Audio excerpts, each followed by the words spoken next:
Hey, hey, hey! Bonjour, bonsoir tout le monde. Oh là là, ça faisait longtemps une petite vidéo sur la Terre plate. Allez, un petit truc. J'ai plein d'idées de vidéos de la Terre plate, mais j'ai pas pris le temps de faire. Et là, j'essaye un enregistrement avec Zoom. Euh, pardon. Avec Zoom.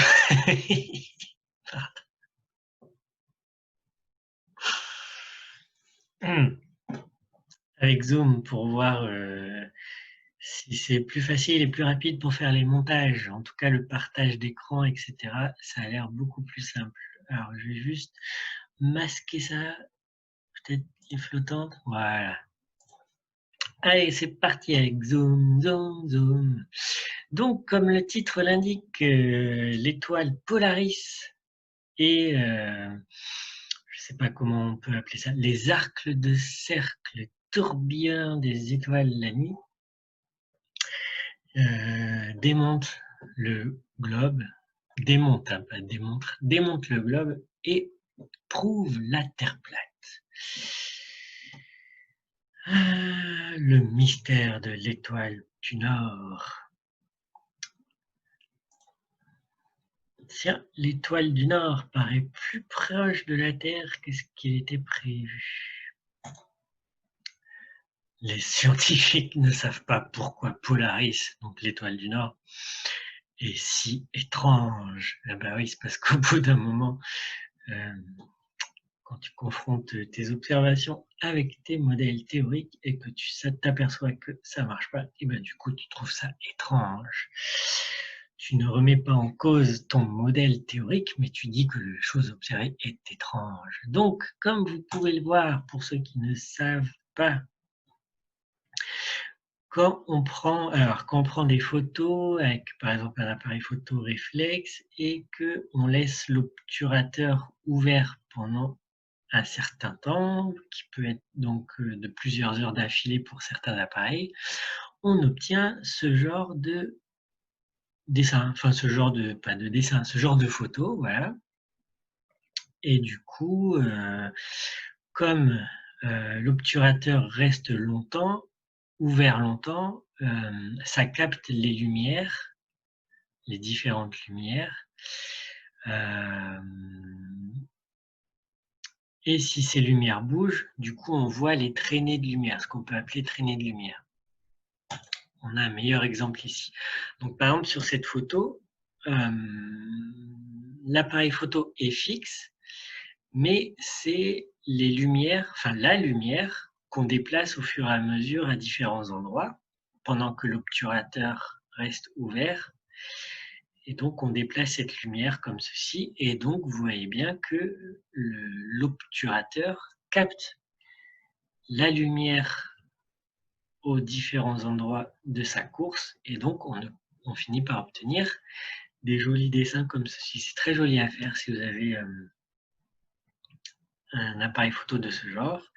Allez-y, on peut faire des trucs vachement cool. Donc ça, c'est dans le cas où l'appareil photo est fixe et la lumière bouge. Là, on va faire l'inverse. C'est-à-dire que, donc ça, c'est les dessins qu'on obtient, enfin le schéma, on va dire, les schémas, les trajectoires qu'on obtient. Vous voyez, ça tourne comme ceci. Ça, c'est les schémas, les trajectoires qu'on observe. Et donc, les globistes, les globalistes, les globibulgaristes affirment que, ah ben vous voyez, ça tourne, alors ça prouve bien que ben, la Terre, elle tourne. Ben oui.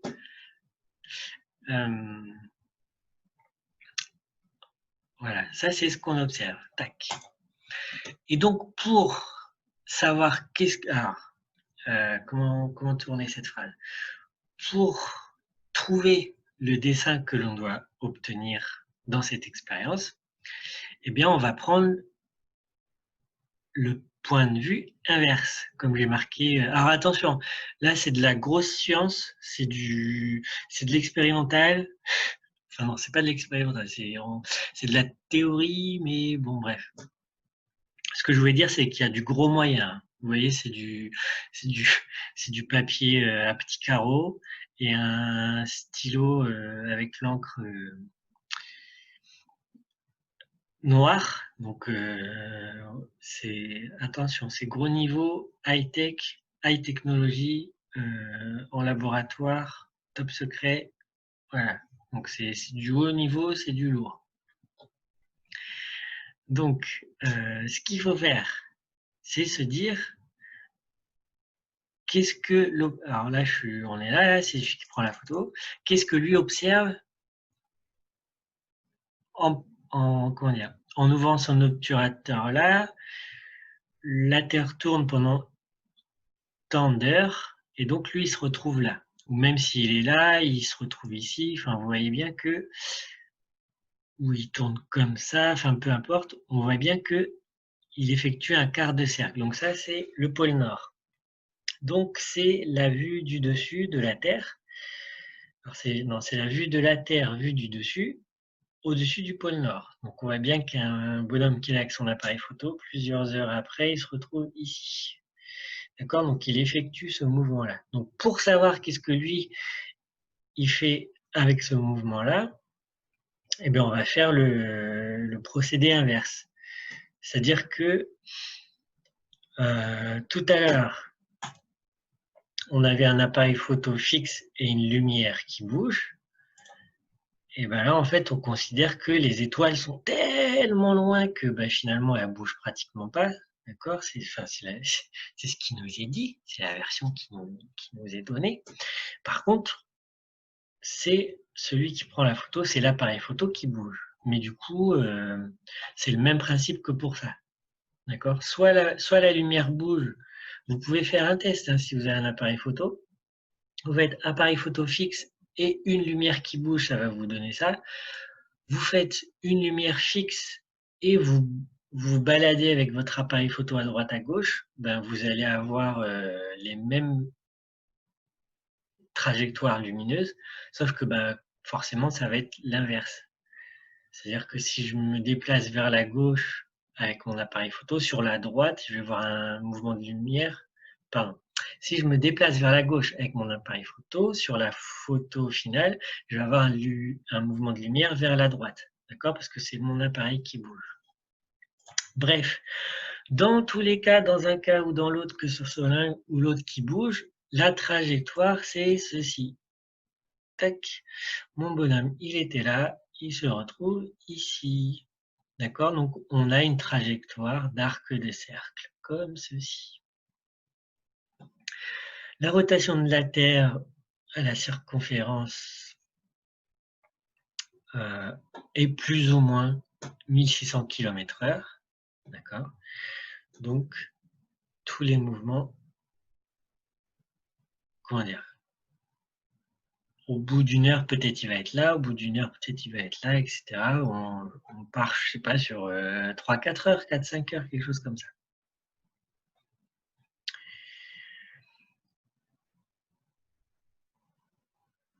Donc, on voit que donc si je fais avec l'appareil photo ou le mouvement inversé, donc soit il va que comme ça, soit il va que comme ça, enfin peu importe dans comment on se place par rapport à l'appareil photo.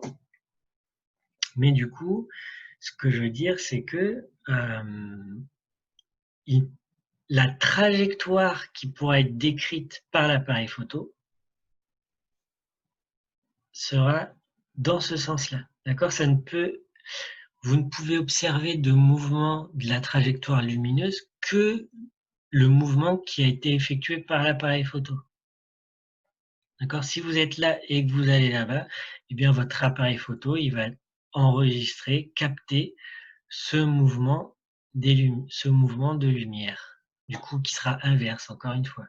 Mais il peut pas enregistrer un mouvement comme ça, ou comme ça, ou comme ça, ou comme ça, d'accord? Il suit forcément la trajectoire de tout objet lumineux, de toute lumière que vous allez voir, va forcément suivre la trajectoire de votre appareil photo. Ouais, si vous n'avez pas compris, posez une question en commentaire. Tac. Du coup, on devrait avoir, donc ça c'est Polaris, d'accord? Donc ça on repasse à la vue du ciel à partir de la Terre. Donc là on est sur la Terre, on regarde Polaris qui est au centre.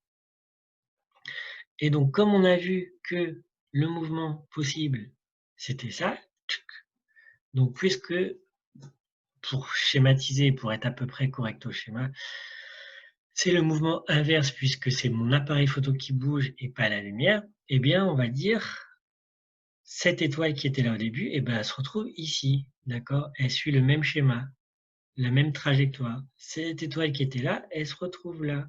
Cette étoile qui était là, elle se retrouve là. Celle-ci, ici. Donc j'ai fait ça à la main, hein, donc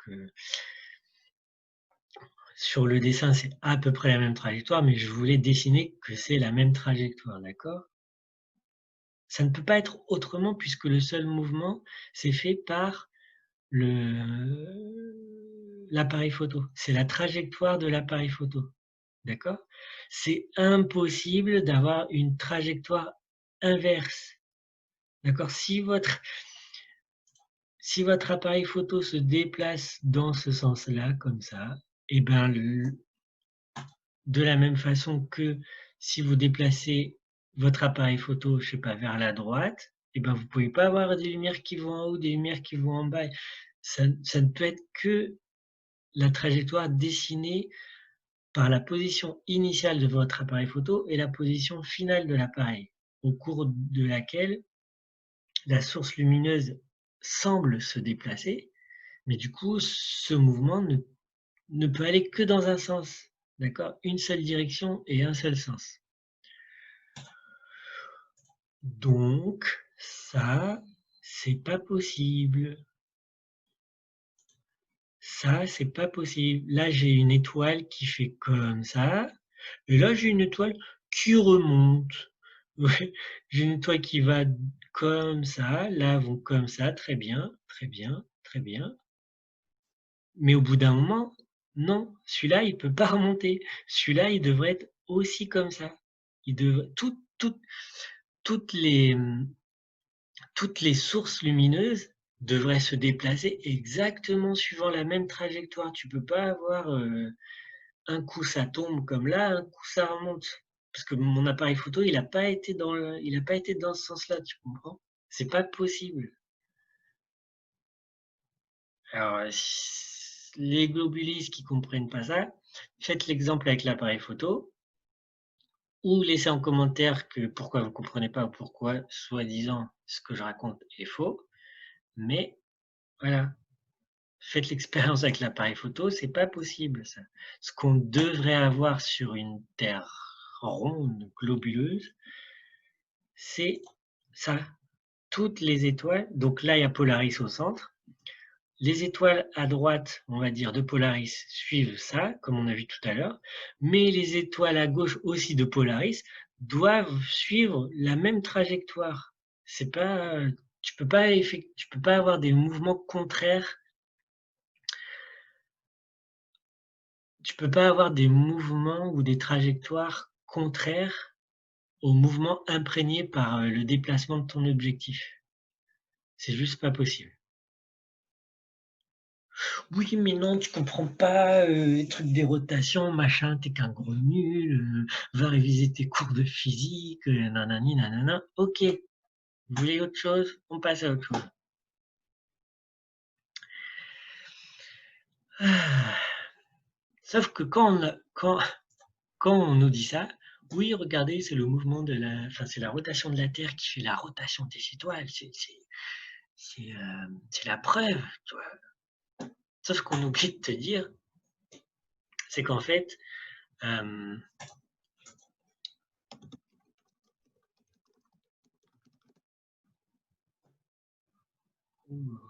pas un gros internet là. Tac.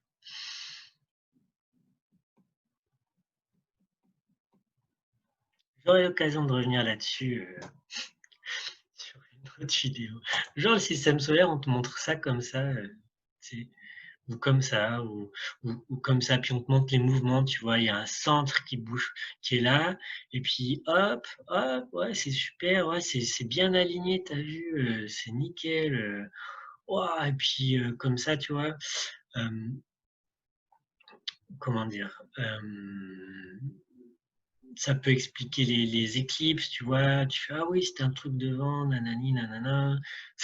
Sauf qu'en fait, c'est juste trop pas à l'échelle, quoi. Genre, mais je vais faire une vidéo pas longtemps pour, montrer les échelles des planètes dans le système solaire, mais c'est juste trop pas à l'échelle, quoi. Enfin bref. Mais quand on te montre ça, tu dis: «Ouais, OK, d'accord», tu arrives à visualiser à peu près, OK, machin, machin, machin. Sauf que c'est pas du tout ça, en fait. Le soleil, il est trop pas fixe, le système solaire n'est absolument pas fixe dans l'espace, d'accord? Tiens, hop, vitesse du soleil dans la galaxie.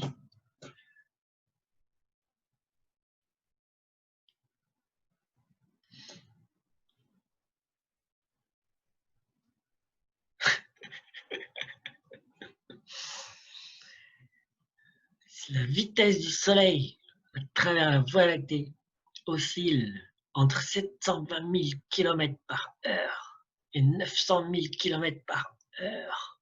T'imagines? 200 km secondes pour eux. Hop, ça te donne une petite idée de grandeur, tu vois. 200 km secondes. Genre là, j'ai parlé, on a déjà fait 1000 km. Boum.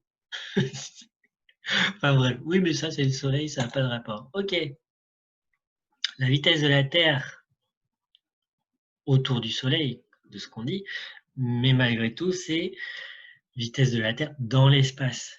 D'accord? Et de 107 218 km par heure. D'accord? Donc quand on dit que ça, pardon, ça, parce que tu vois, ça bouge pas mal, tu vois, il y a beaucoup de trucs.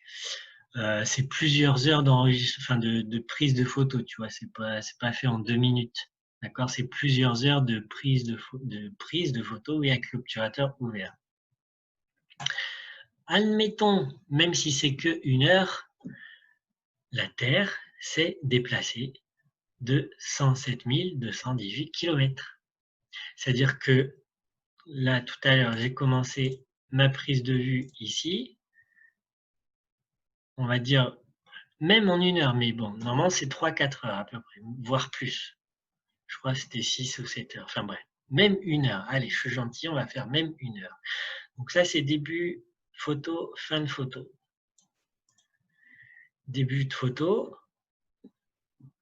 fin de photo. Sauf que la Terre, là, c'est pas genre début de photo, fin de photo. C'est début de photo et fin de photo. Si tu fais 1 heure, tu as bougé de 107 000 km. Si tu restes plusieurs heures, là, je sais plus combien j'avais calculé, je crois que c'était 6 ou 7 heures de prise de photo, tu as bougé de 828 000 km, quoi. Donc, la photo de Polaris immobile est juste impossible. C'est pas possible, ça. Tu peux pas avoir une étoile centrale immobile alors que toi-même, tu as bougé de plus de 100 000 km en 1 heure, tu vois.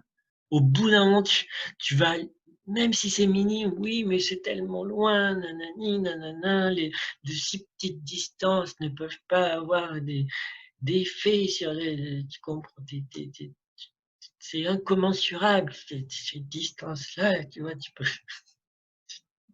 Non, non, non.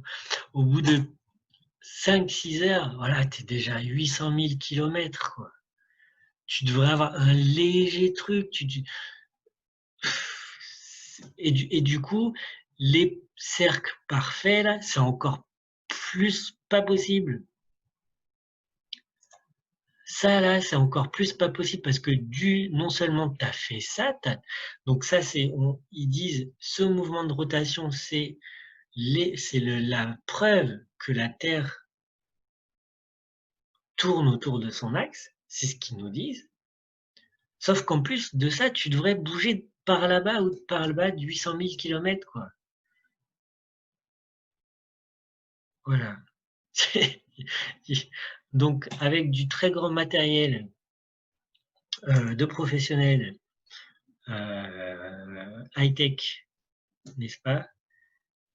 Juste ça, tu casses, enfin, boum, Polaris, impossible sur la Terre globuleuse. Et voilà. J'ai rien d'autre à dire là-dessus. Si vous avez des choses à contredire, c'est en commentaire. Je me ferai un plaisir d'y répondre dans une prochaine vidéo. Et contrairement à ce que disent nos adversaires, en tout cas sur ma chaîne, tous les arguments qui me sont proposés pour essayer de réfuter ce que j'avance, j'y réponds à chaque fois et je redémonte les arguments à chaque fois, ce à quoi par contre moi je n'ai pas d'autres réponses. Voilà, donc allez-y, faites-vous plaisir, mettez vos arguments, faites-vous plaisir, voilà. C'est comme quand on dit non mais les constellations c'est cyclique, tu vois, chaque année tu retrouves les mêmes constellations au même endroit, nanani, nanana, ok d'accord. Alors 900 000 km/h, eh ben on va calculer, voilà. Combien d'heures dans une année? Combien d'heures dans une année?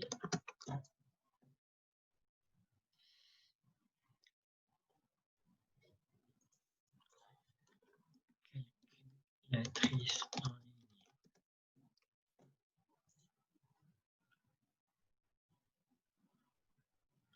Il y a 8760 heures. Moi, j'aurais dit plus.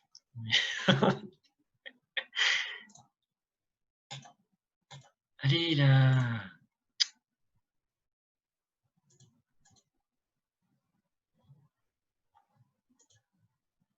Oh, c'est pas possible. Moi, je le fais à côté. Vous vérifierez chez vous. Bref, c'est pas grave. 8760 heures par 720 000 km. 8760 heures par, combien j'ai dit? 720 000. Tac, tac. Faites le calcul chez vous. 720 000 km, ça fait... Alors, 1, 2, 3, 1, 2, 3, 1, 2, 3. Ça fait 6 milliards. Ça...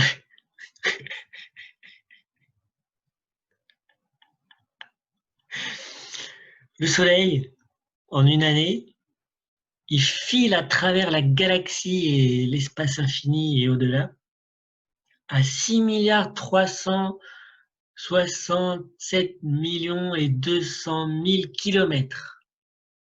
Donc lui, il trace, tu vois, hop.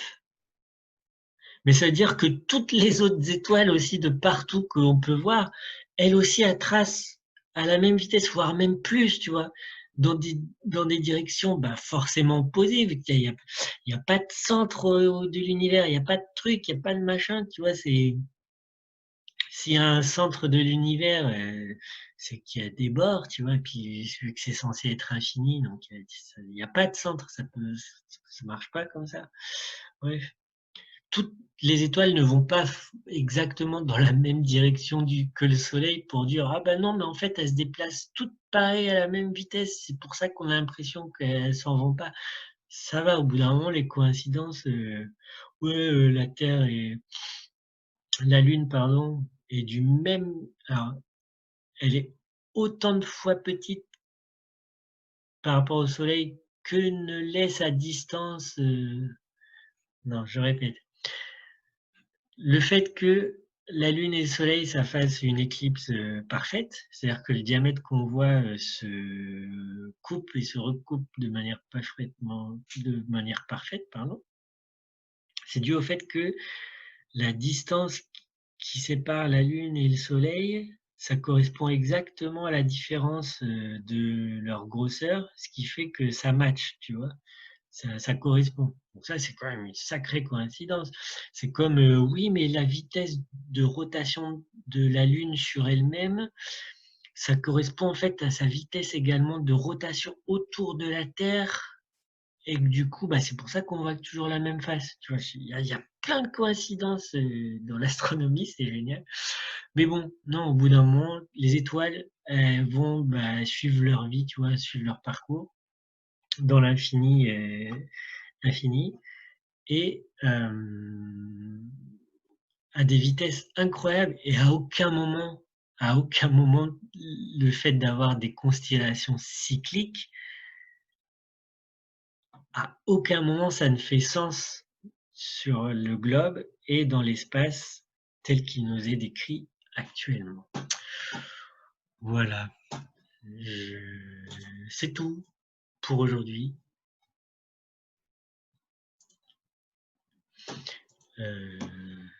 Mince, comment j'arrête si j'ai... Comment j'arrête si j'ai plus le truc? Voilà, c'est tout pour cette fois-ci. Il y aura d'autres vidéos qui arrivent. Soyez patients. Et surtout, si vous pensez que je raconte de la merde, eh ben, dites-le-moi en commentaire et puis je verrai bien si c'est de la merde et puis je répondrai à tous vos arguments. Il faut que j'arrête de taper avec ma souris, ça doit être assez désagréable à entendre. Donc ouais, bref, à bientôt. Ciao, ciao.